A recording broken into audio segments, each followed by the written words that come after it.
Në fshatin Andon Poçi të njësisë administrative Odrije jeton 69-vjeçarja Aleksandra Thoma. Historia e saj është shembull i forcës dhe kurajos së një gruaje që ka mposhtur një prej sëmundjeve më të vështira, kancerin e gjirit. Ishte viti 2012 kur Aleksandra mësoi se vuante nga kanceri i gjirit. Lajmi erdhi papritur dhe e tronditi, por aso kohë ajo vendosi të përballej me sëmundjen me guxim dhe me besim në Zot. Në fillim nuk ndjeja gjë dhe nuk dija se ç'kisha. Duke punuar në punë, u vrava një qik në gjoks, e filloi të më dhimbte. Po vazhdoi një 15 ditë, dhimbja. U shqetësova na që kisha dëgjuar. Edhe vajta bëra një eko, ai doktori më tha që dyshoj për kancer. Më rekomandoi, vajta bëra mamografi, disa njëra pas tjetrës, derisa u siguruan që ishte kancer. Çfarë ndjesie patët në atë moment, si e përjetuat lajmin? Në atë moment më ra qielli dhe toka u bën bashk, po me kalimin e kohës u abjentova pastaj. Edhe luftova me veten time në fillim. Nuk u tregova as fëmijëve, as burrit 3 ditë e para. E mbajta për brenda. Pastaj thash dhe të tjerëve. Vam për një ribërje të ekos për të siguruar mirë që është dhe e mora vajzën e madhe me vete. Ajo kur dëgjoi doktorin i ra të fikët, edhe atëre u mor vesh pastaj që isha me kancer. Si reaguan familjarët tuaj në atë kohë? Si mund të reagonin? Shumë vështirë. Po kaloj. Si ndryshoi jeta juaj pas këtij momenti? Po thuaj se 100%. Se nuk e shkonim kur në mendje që do ta kalonim një kalvar të tillë. U mobilizuan të gjithë pastaj. Do vemi në Tiranë, vajtëm dhe atje i ripërsëritëm në analizat. U siguruam që ishte kancer edhe më rekomanduan doktorët operim të shpejt. Për 2 vite e gjysmë ajo u trajtua me kimioterapi dhe rezatime. Ishte një periudhë vështirë, me dhimbje fizike dhe emocionale, por mbështetja e familjes dhe dëshira për të jetuar e ndihmua të mos dorëzohej. Si nisi procesi i trajtimit tuaj dhe ku u kuruat? Sa kohë zgjati? Zgjatja bëri 1 vit të tërë, me kimioterapi edhe me reze. Mbarova në fund të vitit tjetër. Ata më rekomanduan pastaj që po ke mundësi të trajtohesh jashtë. Mirë po jashtë siguracion nuk kisha. Atje me pagesë. Dhe ajo që një vështirësi tjetër e madhe, se duheshin shumë para. Megjithatë e kaluam. I kam bërë në Janin të tëra kimioterapit edhe rezet. Morëm shtëpi atje në Janin, me gjithë fëmijë, me djalin edhe vajzën e madhe, dhe e vogla punonte këtu në Gjirokastër. Si e përballuat dhe si e përjetuat pjesën e kimioterapisë?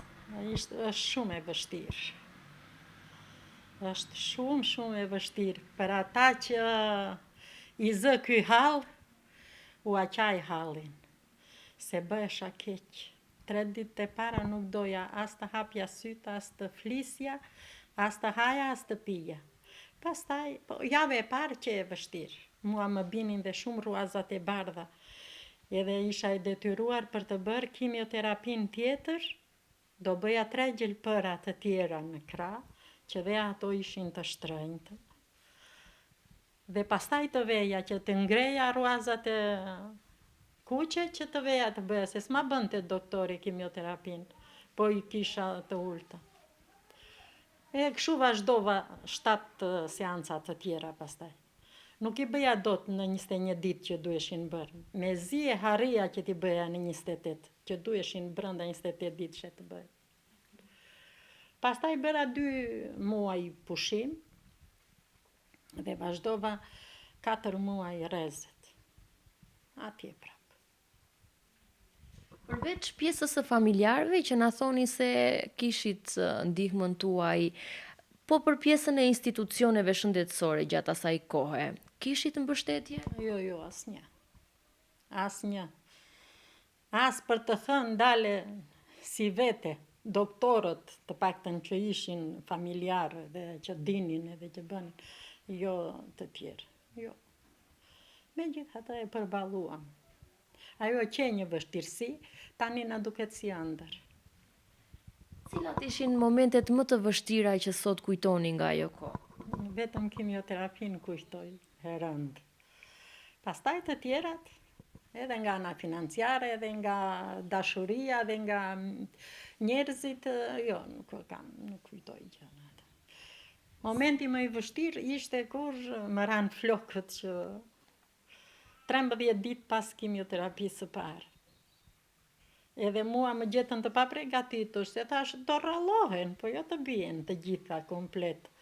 Kurse vajzat kishin porositur para se të më binin flokët një parruke, unë flokët je kanë ka çurrele, edhe ata e kishin porositur ka çurrele atë parruken, e mbajta një 2 vjet. Pastaj shiqur dolën flokët prapë. Pas përfundimit të trajtimit, Aleksandra ndërpreu kurimin dhe gradualisht shëndeti i saj u përmirësua. Sot ajo është e shëruar dhe kryen çdo vit kontrolle të rregullta mjekësore. Tregon se ndjehet mirë, por thekson se kujdesi pas shërimit është po aq i rëndësishëm sa edhe trajtimi. Kontrollet tani 2 vjet kam që i bëj në një vit. Se çdo 6 muaj, 2 vitet e para çdo 3 muaj më rekomandonin doktorët, janin çdo 3 muaj. Pastaj çdo 6 muaj, tani kam 2-3 vjet, i bëj në një vit. Jo mirë, kënaqem kur vete i bëj, se kur dalin mirë analizat, çlirohesh, thua që edhe një vit jam mirë, do shoh diell me sy. Po fillimisht se trupi ka shumë gjëndra, veja, bëja kontroll, dilte një gjëndër, thoshin doktori, dal ta shikojmë edhe këtë, pse doli kaq, pse është kështu, pse është ashtu. Tani gjëndra plot kam, po janë në gjendje të fjetur. Aleksandra u bën thirrje grave të mos neglizhojnë kontrollet, pasi zbulimi i hershëm shpëton jetë. Ajo ndan mesazhin e saj të thjeshtë, por të fuqishëm. E para duhet të kenë kurajo. Njëherë ishte frikë kanceri, se s'kishin ilaçe që ta shëronin. Kurse tani po patën kurajo, po nuk u demoralizuan vetë ato, çdo gjë kalon, sepse ilaçet janë, ka vështirësi financiare, ka vështirësi edhe morale, po e kalojnë vetëm me guxim. Edhe vajzave dhe grave ju them të mos e nënvleftësojnë veten, të bëjnë analiza, se unë në momentin që vajta na e keqja, sepse më dhimte, po s'kisha bërë asnjëherë, asnjë eko, asnjë vizitë ginekologjike, tek asnjë doktor. Kështu që tani vajzat dhe gratë duhet të ndjekin rregullisht për vete të tyre. Historia e Aleksandrës është një dëshmi se forca e njeriut shpesh është më e madhe se çdo diagnozë. Në fshatin e saj të qetë, ajo vijon të jetë me buzëqeshje dhe shpresë, shembull frymëzues për shumë gra që po kalojnë të njëjtën betejë. Jam shumë e lumtur. Nuk kam asnjë problem.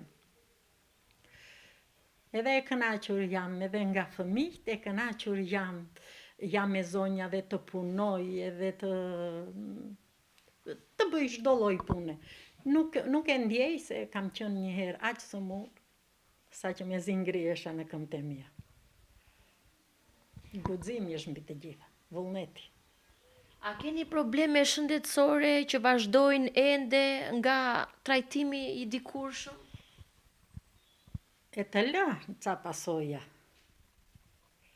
Të lë se unë jam e fiksuar tani, nuk pi dot lëng portokalli, që janë lëngje të verdha në të kuqe, na ilaçi që bëja, edhe nxirja pastaj pas kimioterapisë, ato s'mi pranon trupi, nuk i shoh, dhe kur i shoh me sy, Më bëhet një lloj trupi, më ngjethet, nuk i pidot. Po megjithatë, vështirësitë kaluan. Në mendjen time e them që unë nuk kam asnjë gjë nga këto të tjera. Po arsye të tjera shëndetësore njeriu ka, se po vete 70 vjeç. Jo më dhëm mesi, jo më dhëm këmba, jo më dhëm i duart, këto do kalojnë. Janë të moshës. Rëndësi ka që kanceri, po të doj njeriu e lufton. Çfarë ndihme apo mbështetje do të dëshironit që të kishit tani? Tani nuk më lipset gjë. Tani vetëm dashuri dua. Në anë e tjera, s'kam nevoj. Kur kisha nevoj, s'kisha njeri në krah. Veç 3 fëmijë vetëm mi. Megjithatë, kaloj. Çfarë ju jep forcë sot për të ecur përpara? Forcë më japin dashurinë që kam për të fëmijët e mi, për familjen time, për shtëpinë time, edhe për gjithë ambientin që kemi. Më japin forcë. Unë punoj njësoj si kur të jem 45-50 vjeçe tani. Edhe bëj me dëshirë. Pa problem. Me bujqësi rojnë, me bujqësi kemi jetuar, emigracion s'kemi vajtur, edhe ja, në Shqipëri e kemi përballuar. Muaji tetor njihet në mbar vendin si muaji i ndërgjegjësimit për kancerin e gjirit. Historia e Aleksandrës është një kujtesë e gjallë se zbulimi i hershëm dhe kujdesi i vazhdueshëm mund të shpëtojnë jetë. Ajo është shembull i forcës dhe guximit të grave shqiptare që pavarësisht vështirësive zgjedhin të luftojnë dhe të mos dorëzohen.